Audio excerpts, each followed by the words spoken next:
Shalom.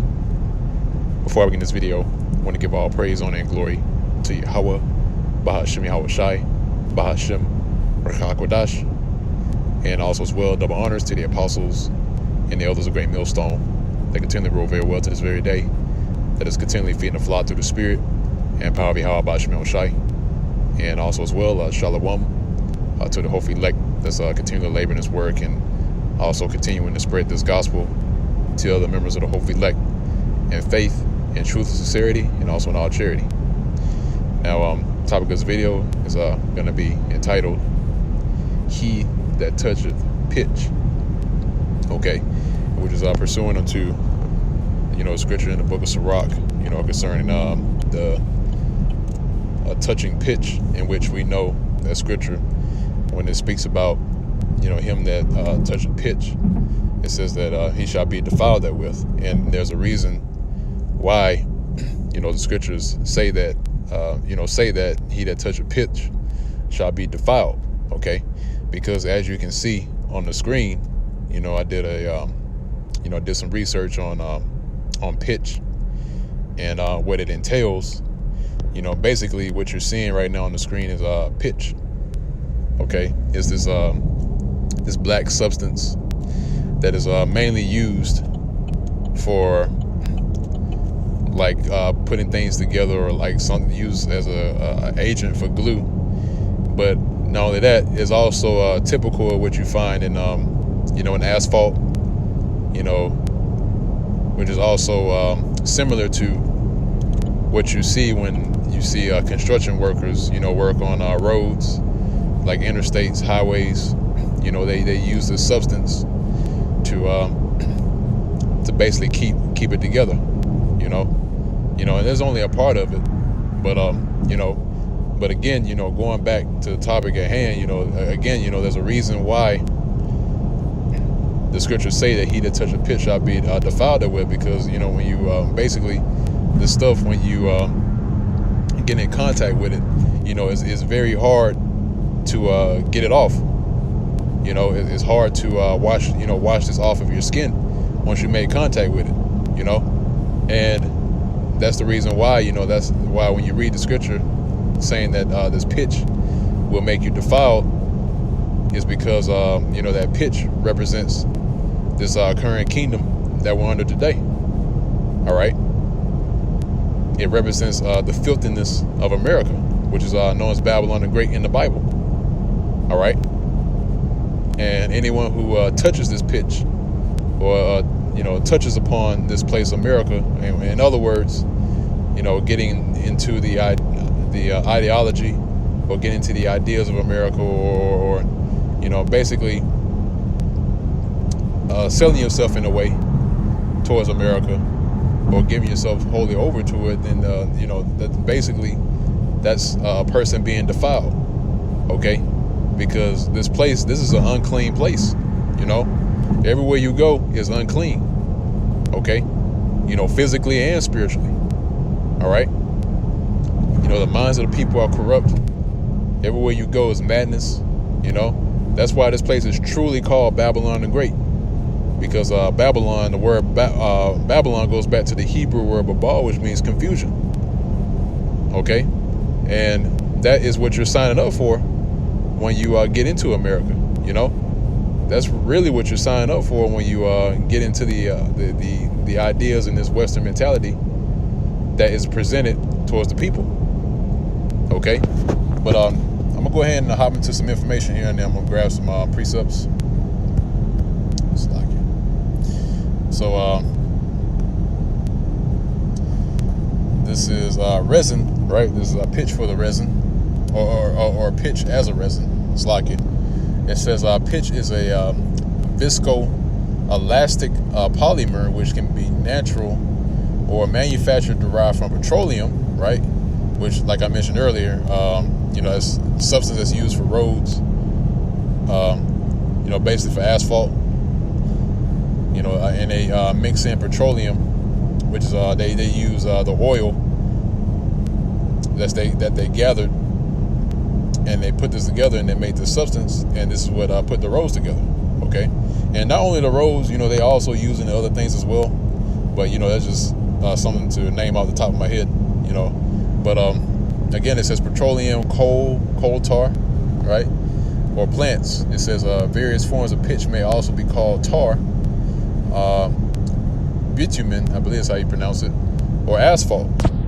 Pitch produced from plants is also known as resin. And it says some products made from plant resin are also known as rosin. Okay. It's like it. Yeah. So basically, if you read through the rest of it, it says is used for basically sealing up, certain cracks. For like ships and anything like that. But basically, this little paragraph right here basically hits the point and the information that you need, because just to it's basically giving a brief description of pitch, and which that's the reason why in the scripture it tells you that he that toucheth pitch shall be defiled, right? And I'm gonna go ahead and read it in the book of Sirach, chapter 13, and this is at verse 1. It says, "He that toucheth pitch shall be defiled therewith, and he that hath fellowship with a proud man shall be like unto him." Right? Now I'm gonna see if I can hop on over here to the blue letter for a second. I believe pitch is also somewhere in the scriptures if I can find it. Just like it.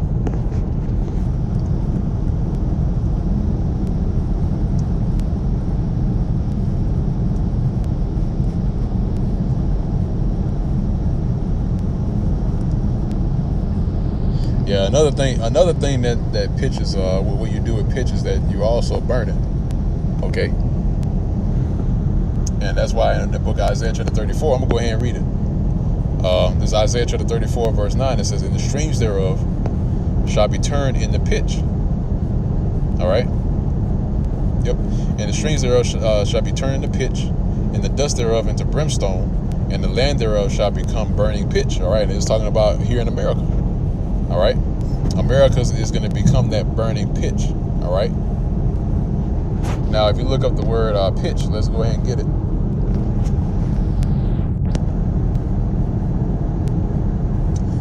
That's like it.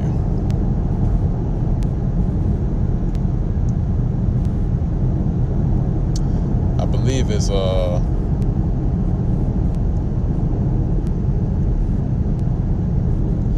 if I can get it. It's not going to give it to me right offhand. It may be Sapar. It doesn't tell you the word. Let me see. Yep, here it is. Yep. It's Sapar. Of course, the blue letter's not gonna give it to me really easy. Got to dig a little bit. But so the Hebrew word for pitch is Sapar or a Zapath, Slakia, Zapath, which means pitch, tar, asphalt. Okay. So it means asphalt from its tendencies to soften in the sun. All right, or pitch. All right. So in the heat, that the substance softens. All right, and it liquefies. Okay. So that's why this land, when the Lord sends the fire upon this place and destroy it by way of fire, all right, this place is gonna be reduced to a desert wasteland. All right, everything that you see here, all right, is gonna be dissolved. All right, and that's what happens with pitch. Pitch in the heat, it dissolves. It dissolves, it liquefies.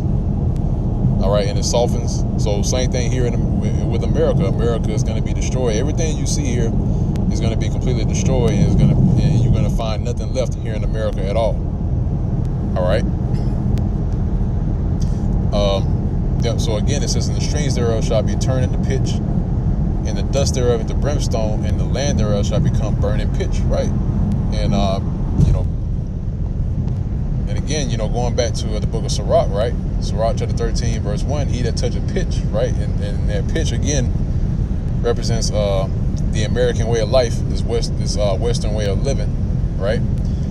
"He that toucheth pitch shall be defiled therewith, and he that hath fellowship with a proud man shall be like unto him." Right. So basically when you're putting your hands upon that pitch, you're becoming defiled. That pitch gets all over you. It's hard to get off. It's hard to wash off. All right. And it's a process of getting it off of you. All right. And that's why in this truth, that's why that the cleansing process takes time. All right. It takes time to get all that filth from Babylon the Great off of you. All right. We always going to, and I mentioned this in a few videos concerning the fuller. The fuller's job is to cleanse the garments, and it's not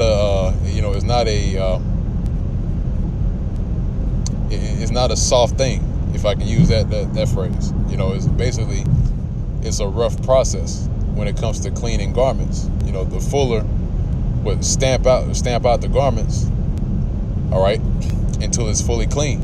Okay.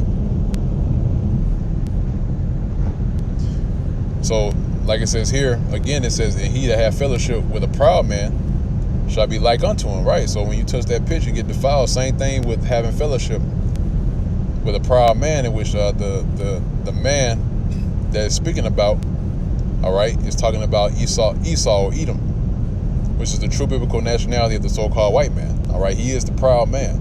All right, and he exemplifies the highest form of pride. All right, if you see this man's works and what he's doing to this very time today, you see that this man, he's definitely a proud man. All right, but it says here that he to have fellowship with a proud man, right? So having fellowship with Esau, right? Now, you do have, in your daily goings, you're gonna run into some Edomites. You might say hey or what have you, or make some sort of conversation with them. But, as far as having a deep relationship with Esau, Edom, that's a no-no. All right? Because having fellowship with a man like that, you're also going to make yourself into that kind of man as well. And you're going to end up meeting the same fate as he is. All right? That's what happens when you associate yourself with a man like that. All right, and it's also as well. A lot of information comes out concerning people that you hang around with. And it's actually a fact. People that you hang around with or that you associate yourself with. You tend to associate yourself with when you associate yourself with people around you. Basically their tendencies start to rub off on you. All right, like say for instance, I'm just using this as an example, but when you're with people that are negative,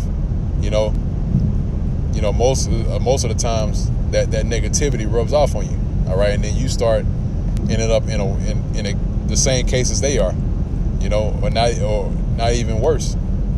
All right.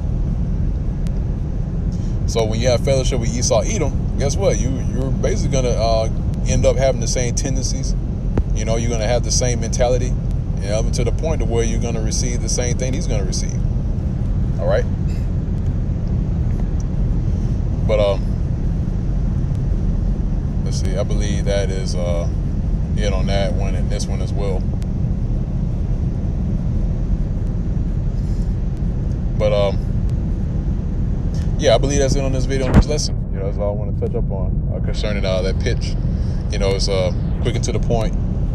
And like always with every video that comes out, Lord's will, this was edifying to the elect of the nation of Israel. And once again, until next time, I want to give all praise, honor, and glory to Yahweh, Ba'ashem Yahushai, Ba'ashem Rachakodash. Double honors to the apostles and the elders of the great millstone that rule us this day, and also Shalom. Peace and safety, salutations to the hopeful elect. Let's continue to labor in this work. Continue to labor to show forth your diligence to make your calling and election sure, and faith and truth and sincerity, and also in all charity. And with that, let's say Shalom.